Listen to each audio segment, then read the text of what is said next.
James, thank you on short notice for taking the time to join us today. The mood around the Cincinnati Bengals. They'll jump on the plane tomorrow and head to the Steel City. We know the Steelers have been a nightmare, 35-12 against Cincinnati going back to 2000. Not that that matters now with different coaches, different players, et cetera, although the Steelers beat them in week 1 this year. What's the mood around there? Well, I certainly think they're confident, but they know how important this week is, and getting off to a good start, getting your first division win, but getting off to a good start in this stretch that is as tough as you could ask for of an 8-game stretch. I mean, this might be their easiest game over the next 8 weeks on the road at Pittsburgh. That's never easy. And I don't mean to phrase it that way, but it's that game, or maybe visiting Bill Belichick on Christmas Eve, which doesn't sound like fun to me. Probably the last place I'd want to be is Gillette Stadium on December 24th.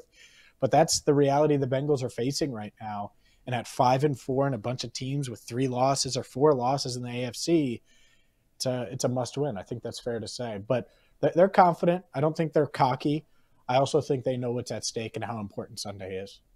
All right, health-wise, walk us through where they are. I know Hilton had said right from the beginning, no matter what, he was going to be on the field, so he'll be back. That helps, certainly. DJ Reader, any update there?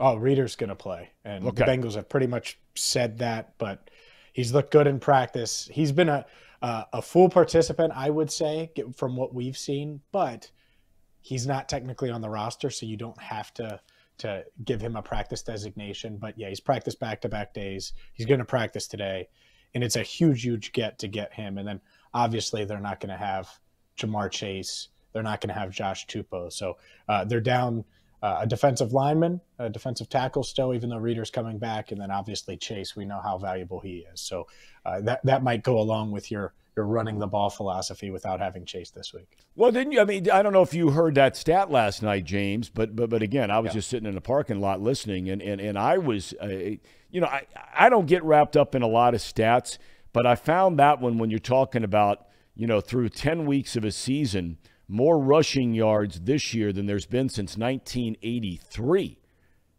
Mm-hmm.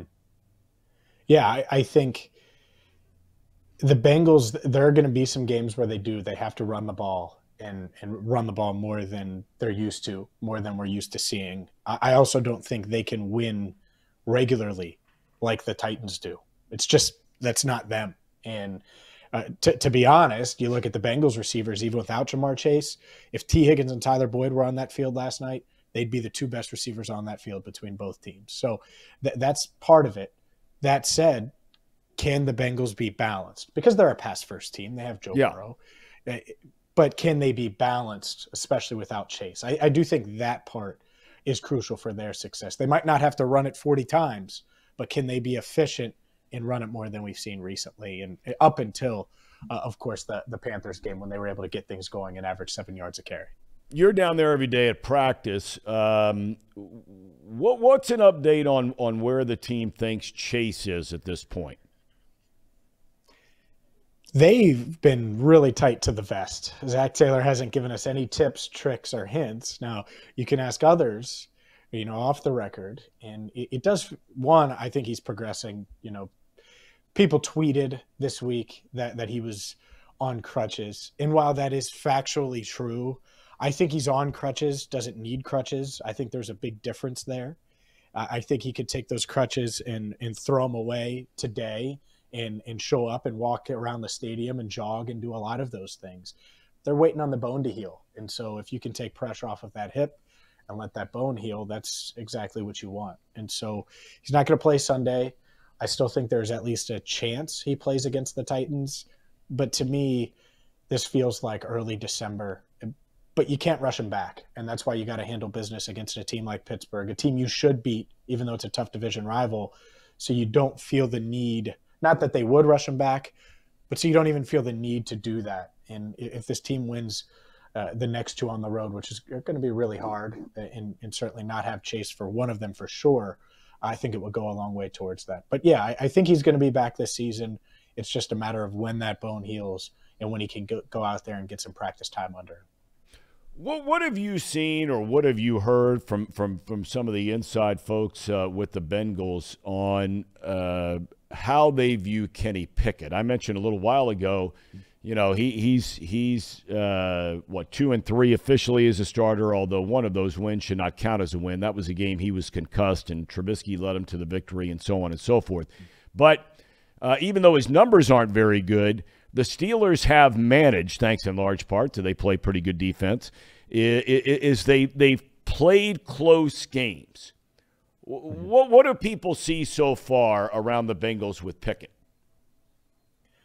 I think they certainly believe he's talented, but also young quarterback that you can take advantage of and force into some mistakes. And that's got to be their mindset going in. Now, a couple of things. One, you don't want the Steelers' rushing attack to get going. It showed some signs of life against the Saints. I think that's the first thing outside of turnovers.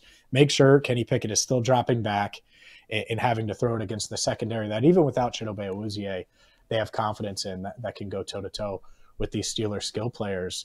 So that would be the first thing. But yeah, he's certainly made his mistakes, and he's at home. So getting off to a quick start, game script, I think matters a lot. Put him in a position to try to make a comeback, try to force the ball a little bit. He's certainly willing to do that. And if you do that, then take advantage of it with a Jesse Bates or a Von Bell or, you know, maybe rookie-on-rookie crime with Cam Taylor-Britt. So they certainly have options to get after Pickett. And part of it, too, can you get pressure with 4 and not blitz him? If not, will Lou Anarumo be able to confuse Pickett? He doesn't blitz a lot, but confuse Pickett a few times and take advantage of the rookie. I think that's possible and it's realistic. But they got to do it because this Steelers offense isn't good. They've struggled for most of the year. They're not explosive, and so get off to a quick start and then don't let up. When you look, and you and I have talked about this before, I mean, I think we all agree that Sam Hubbard is playing the best football of his very young NFL career. Hendrickson, Pro Bowl guy, at it again this year. Do you feel like, and Carter has certainly not been anything to speak of so far in regard to putting pressure on the quarterback.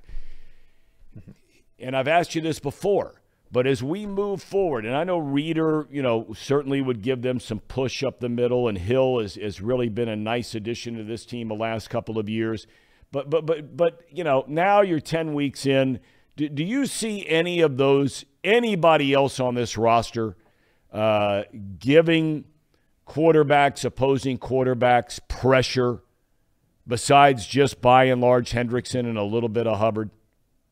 Yeah, they need someone to emerge, whether that's Joseph Osai, whether that's Zach Carter, who's played a ton of snaps and you now can maybe dial back into more of a role with DJ Reeder back in the fold. Adding Reeder is going to help. He's not known for that, but he's certainly capable, and that's kind of the cherry on top with him. As dominant as he is against the run, he can certainly get after the quarterback.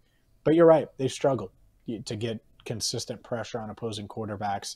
And now with Cheeto out, that matters more than ever. So that's the interesting dynamic here. Can they get pressure with 4, starting with I would say below average Steelers pass blocking offensive line? Can they do that? If not, then it's going to be up to Lou Anarumo to find a way. Because the last thing you want is the game to be close, Kenny Pickett to have some confidence, he's taking care of the ball, and you just give him all day to throw. You can't have that.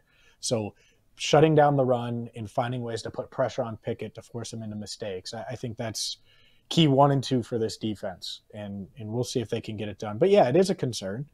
At the same time, maybe Hendrickson, Hubbard, and Reeder, you know, can get that done. Yep. Maybe Reeder coming back opens things up for BJ Hill, who showed he could get after the quarterback a lot last season. You know, I think Hill was forced into a role that you didn't necessarily want without Reeder, and now he can slide back into the role where he shined last year, and the Bengals certainly hope he can do the same over the final 8 weeks of the regular season. I don't know if I expect you, or whether it's fair to expect you, James, to answer this question, but I made the comment on the air yesterday. Look, because of digging yourself into a 0-2 hole in a couple of games that I think everybody, even if you're a Cowboy fan, even if you're a Steeler fan, would have to admit the Bengals should have, but that's, you know, those are tired words together, should have won those games. So now you're in the position that you are in. So every game you play is a big game. But I maintain that looking at what they're going to face after this game, especially after watching Tennessee last night, I maintain that what you're going to face, if there is such a thing in the 10th week of the season, is a must-win. Would you agree that this is a must-win? 100%, because the Bengals' first goal of the season was to win the AFC North. Spoiler, you're not winning the AFC North if you start 0-4 in the division. Yeah. And it's going to be tough even if you get that win. But you got to keep pace with the Ravens. You still have a head-to-head matchup with them. Everyone keeps looking at the schedule, Baltimore, Cincinnati, Cincinnati, Baltimore. No one knows what's going to happen. What you do know is you play the Steelers on Sunday. So handle business there for division chances. And then wild card as well. A lot of teams, whether it's the Patriots who hold the tiebreaker right now, 5-4. There are a lot of teams that are 6-3, 5-4 in that race. You got to start to separate yourselves from that 500 mark. And then the other part of this, if the Steelers do win, suddenly they're on your heels in the playoff picture. And that's the last thing you want, because they would hold the tiebreaker over you with two victories. So there are a lot of reasons why. And they have some winnable games coming up too. When you look at their second half schedule, there are a lot of reasons why they need to get this game. The first one is obviously the division, but you're looking at that schedule. If the Bengals are going to make a second half run, this is a game they should win, because this might be the easiest game remaining, at least on paper. All right. Before I let you go, we've seen in the past some of the things back behind you there. We've not seen the Dr. Seuss book. Oh, yeah. You like that? I do. Very, very much. Now, why did that make an appearance now? It was on the bookshelf, decided to switch it and put it on the backdrop. I like to rotate things a little bit, keep you on your toes. Yeah, but Dr. Seuss? I mean, there are a lot of things I would expect maybe from James Rapien. I don't know you personally. You want me to read it? I could read it real quick. Believe me. Oh. You would actually, that would be perfect for the people that watch and listen to this show regularly. Because among that group and the ham and eggers over here, and Casey and Paul, myself I would include, I think our intelligence level is very, very close to Dr. Seuss. Well, I was going to say. I just go ahead. That the places that we'll go, that is just actually a sign of where the Bengals will go. He has them on the shelf. The places we'll go. We'll go into victory. Oh. There you go. Wow. There we go, James. Boy, there's a stretch. Wow. Second half foreshadowing. Yeah. I won't deny it. Yeah, well, Casey has you've been with us a lot, and we got to let you go. But, James, thank you so much for your time, and safe travels to Pittsburgh, and we'll look forward to catching up with you soon. Again, really appreciate your time very much. Of course. Yeah, thanks, Thom. Appreciate you having me. All right, James Rapien covers the Bengals each and every day. Nobody better than that guy covering the Bengals. You want to know what's going on? You know what's going on.